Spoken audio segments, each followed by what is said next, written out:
Britain is reportedly ready to join the United States and Japan in the Indo-Pacific to fight China.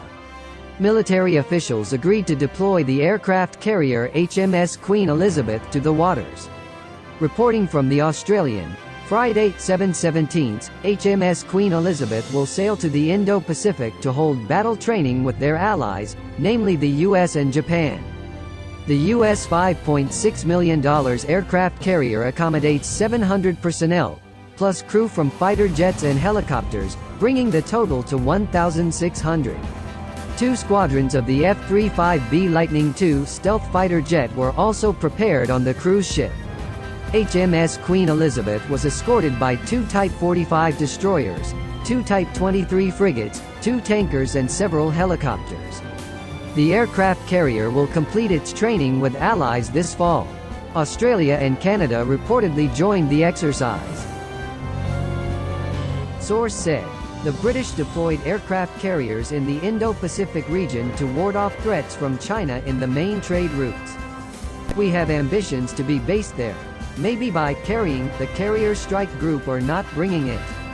We'll see, said Vice Admiral Fleet Commander Jerry Kidd. The carrier strike group is the operational formation of 2 Royal Navy ships and the U.S. Navy. The U.S. Navy for the first time in nearly 3 years deployed 3 patrol aircraft carriers in Indo-Pacific waters. The 3 vessels, USS Theodore Roosevelt, USS Nimitz, and USS Ronald Reagan were deployed in June. The last time the U.S. Navy sent 3 aircraft carriers to the region was in 2017.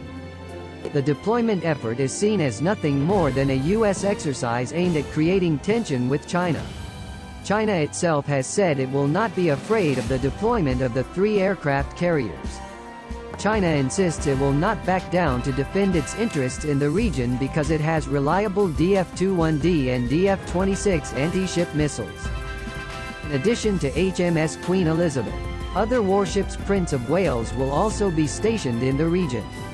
Previously, since 1971, Britain did have a military alliance with Singapore, Malaysia, Australia, New Zealand in 1971. However, there has been no official comment about this from the UK.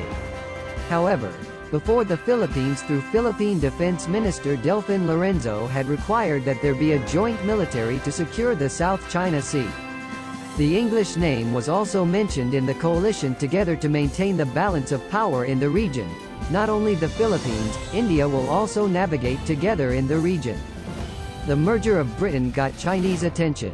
Senior researchers at the China National Army Naval Research and Military Institute, PLA, say Britain is trying to seek attention with the South China Sea problem. It seems that Britain has become a U.S. stooge. Britain's incoherent position in China shows that they have lost the attitude of the main forces, as well as their positions and attitudes of independence, said Zhang Junxi. Previous Chinese claims in 80% of the South China Sea region brought polemic. A number of countries have arguments with China such as Vietnam, the Philippines, Brunei, Malaysia. This brought the U.S. into the region under the pretext of securing water freedom. In the East China Sea, China is also in dispute with Japan. The situation in the South China Sea will be even hotter. This is because the number of countries involved in regional conflicts has increased. Not only with America and Japan. In the war training, there are 2 other countries that will participate, namely Australia and Canada. A source said, the British deployed aircraft carriers to the Indo-Pacific to secure their main trade routes and ward off threats coming from China. Mission is to be really persistent and based there, maybe with a carrier strike group, or maybe not. We will see, said Vice Admiral Jerry Kidd, Fleet Commander. Keep in mind, the United States deployed a large-scale Navy fleet into Indo-Pacific waters to carry out military operations related to an increase in Chinese military activity in the region. Despite having mobilized a lot of combat fleets.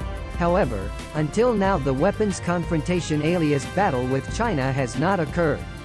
Whereas America has provoked provocative actions several times to provoke China. One of them by breaking into the territorial waters of China some time ago.